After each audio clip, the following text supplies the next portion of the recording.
There is a bit of a myth about the FTSE 100 that it's been... Have I just perpetuated that myth? It You feels have like just- I've walked yeah, straight you into have. that. You have, and I'm going to explain. Hello, and welcome to the Personal Investor Podcast. I'm Andrew Oxlade, and today we're going to be talking about one of the most powerful forces you'll ever come across in finance. It's the importance of reinvesting dividends. I'm sure you've seen this talked about lots before. It's also called the sort of miracle of compound interest is another way to articulate it. It's where you get the dividend payments from a company and you buy more of its shares, and then you keep repeating that process, and you basically end up continually earning returns on your returns in some sort of wonderful endless cycle. We're going to bring this to life today by looking at the impact that's had on some of the major markets, such as the FTSE 100 and the S&P 500.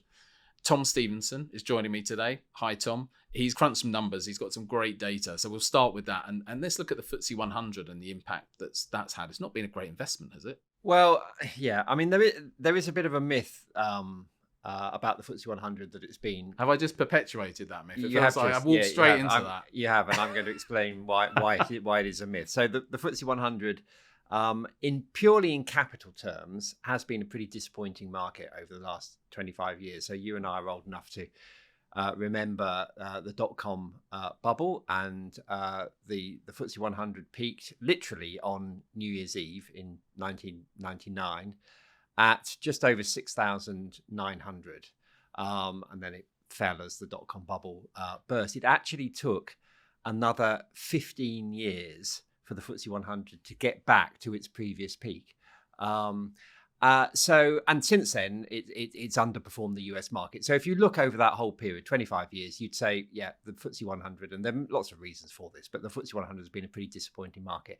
But that kind of disguises the real story, because the capital gain is just one aspect of it. And actually, if you factor in the dividends that the FTSE 100 companies pay, the UK stock market has always been a high dividend paying market.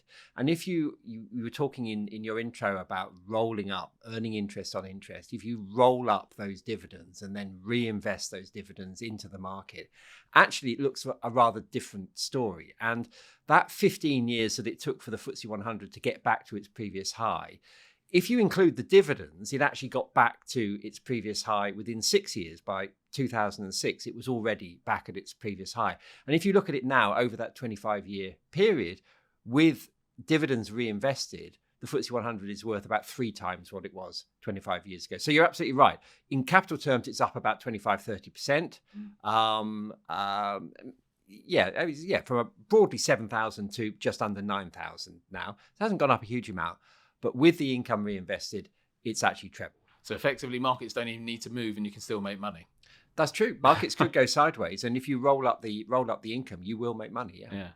Now, I know you looked at the data from a kind of starting point to now type perspective. And then you looked in a different way, as in drip feeding money into the market. Does that tells a different story? So, yeah, I mean, the reason why I did that was that, most of us don't invest by just getting a lump sum of money, throwing it into the market and then waiting for 25 years and see what happens. Most of us, though, a more realistic view of how we invest is that we drip money into the market over time as we're saving towards our retirement. So I thought I'd try and replicate that in the analysis. So I modeled dropping in £100 every month into the market and then seeing what happened and seeing what the impact in that scenario was of reinvesting your dividends. So with the FTSE 100, if you've done that, if you put £100 into the market every month over, let's say, the last 5 years, first of all, because I did it over 5 and then 10 and then over 25 years. So over 5 years, £100 a month, you'd have put £6,000 in purely in capital terms. You'd have grown that to about 7,200. Reinvested dividends, you're up to almost £8,000. Oh, wow. So there's a big difference. And actually, the effect is greater over the longer period. So if you jump to the 25-year period, total £100 a month over 25 years, £30,000 invested. The capital growth takes you to 44,000. But with the dividends reinvested, you're up to £76,000. Wow. So it actually Totally makes, different over outcome. a long period of time, it makes a huge amount of difference. Yeah. Wow. So that's the story with the giants of the market. Does that apply? So, I mean, we're talking about here the FTSE 100 does that apply to other parts of the market, to smaller companies? You get the same sort of effect? Because, I mean, we all hear about those sort of big FTSE 100, like the oil stocks, the tobacco stocks. They all pay decent income. And I imagine that reinvestment powers that stronger than maybe, say, the FTSE 250. Yeah, it is exactly the same story with the other indices. So it still works. We did the same analysis on the FTSE 250. So I've got the numbers here. Again, 30,000 contribution, £100 a month for 25 years. Actually, the numbers are bigger because the FTSE 250 has actually done better over that period of time than the FTSE 100. So your £30,000 turns into just shy of £60,000 just in capital growth terms. In terms of reinvesting the dividends, you turn your £30,000 into £93,000. So, I mean, that is, so it's more than tripled by investing your dividends, doubled just in capital growth terms. So yeah, exactly the same story for the 250. But this must all be insignificant against what you would have got from the US, right? I mean, if you're looking at the US stock market, has flourished, doesn't it, in the last few years, particularly. But it's been in this amazing bull run. So surely the FTSE may have had this effect, and yes, it's an income market, but still overall you'd be better off in the US, right? Yeah, so I wanted to look at that because, as I say, there is this sort of, this kind of narrative has built up about the UK market being a serial underperformer.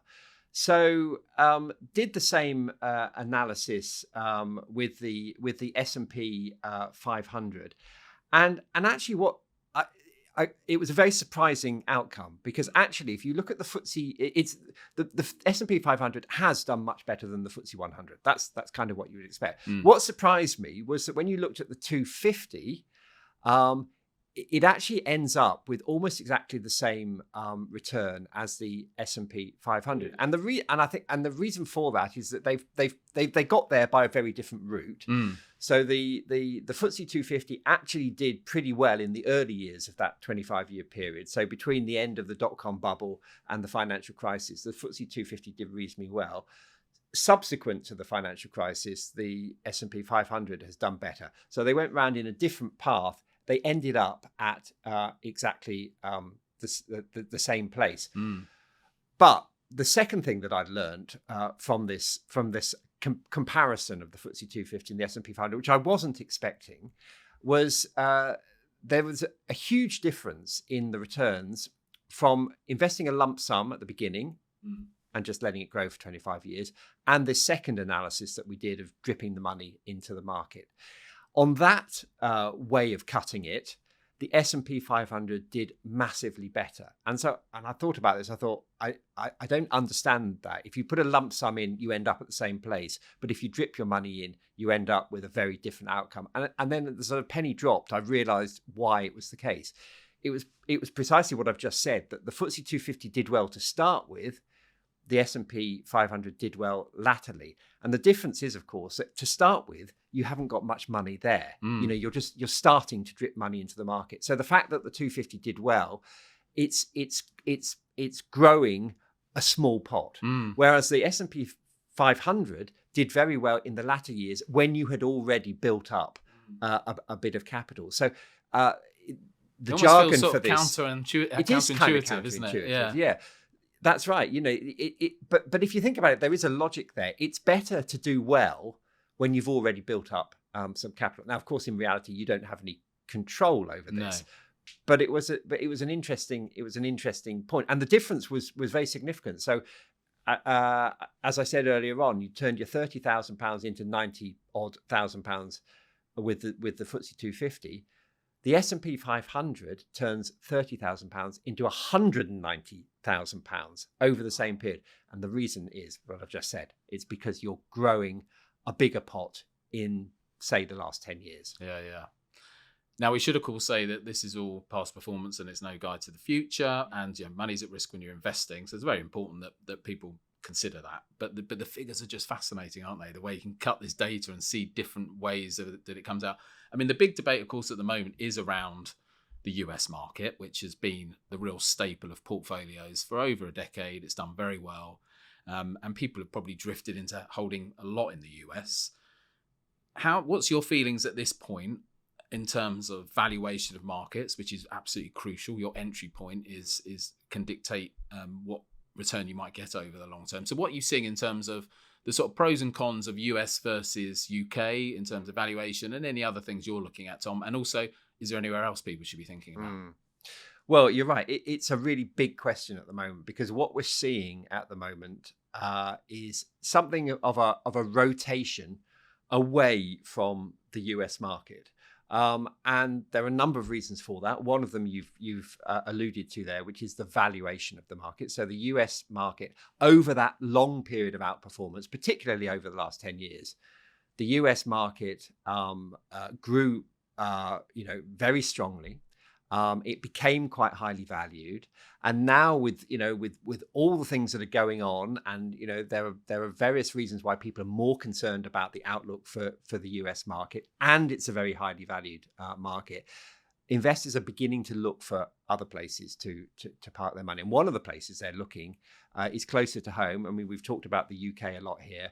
But more generally, Europe is starting to look an attractive place. And I'm actually writing about that case for investing in Europe this week. So maybe we can come back to this on a future podcast and talk about that. But in terms of valuation, there's a huge difference between the two markets. The US stock market is valued at about 20 times, just over 20 times the expected earnings of the average company in the US market. The European market, by contrast, is valued at about 14 or 15 times. So that's a big differential. Other differences between the US and Europe, the European Central Bank has been cutting interest rates pretty hard. They've basically halved from 4% to 2%. In the US, the Federal Reserve, and we're going to hear about it this week, actually. There's a decision by the Federal Reserve on interest rates this week. They've been much more cautious. They're waiting to see what's the impact going to be of the tariffs. Is it going to cause inflation? Is it going to slow growth? They're waiting to see. They're under a lot of pressure from the White House, actually, to cut interest rates. But the Federal Reserve is saying, no, let's wait and see. So that's another reason why I think Europe looks relatively attractive. I mean, I guess the big question, and the one I've been asking myself more with my own portfolio, is the sort of the right amounts to hold within some of those markets. It maybe just with the US is the big question. And, I always kind of think of it, most trackers, depending on the type of tracker, the funds that will track the market, a global equity one will hold anything between sort of 60, 70%ish in terms of the US. I've deliberately tried to reduce mine, and you can actually, as you know, on the Fidelity website, we've got an X-ray tool where you can actually see what your percentage is, and it gives you a lovely breakdown of various things in there. What does it feel to you? Of course, this isn't advice, and this is just a sort of theoretical. But what would you say in terms of what's the right amount to hold in the US? Yeah, well, I mean, the reason why those tracker funds hold 60 or 70% of their assets in the US market is because the US stock market represents about 60 or 70% of the value of all the shares traded in the world. So it's a hugely important and influential market. But that is a much bigger percentage than the US's contribution, say, to total economic activity in the world, which might be 40 or 50%. It's lower than that 60 or 70%. So, and that is a reflection of that higher valuation that we've talked about. So, I think there's a reasonably strong case for not holding that much if you wanted your portfolio to better reflect the sort of the shape of global economic activity in the world. Then I think you'd have maybe 50% or less. And particularly, I think the other thing you have to factor in is to think, well, do I want to buy a market when it's already very highly valued? Counterintuitively, and people have developed a heavy exposure because they've been sucked into the market as it's performed well, and as it's grown, their holdings have grown alongside it. But counterintuitively, you actually want to invest in the more attractively priced, the cheaper markets. So, and the UK is a good example there. I mean, the UK represents maybe, way less than 10% of global economic activity and also of the value of global stock markets, maybe 4 or 5%. I think there's an argument for holding more than that in the UK because it's relatively cheap. It's even cheaper than the rest of Europe. And so on valuation grounds alone, then I think that, there is an argument for holding a bit more than the natural weighting. Well, I'll certainly look forward to your Telegraph piece on Europe, because that will be fascinating to see some more of the arguments as well around the sort of growth prospects there. Going back to the data, Tom, any sort of final thoughts on, what did it leave you thinking, having seen that sort of reinvestment story and the way it was differently sequenced for different markets? Is there sort of final things that you're taking away with? So, I guess the takeaways for me are, one, just recognizing the importance of reinvesting dividends.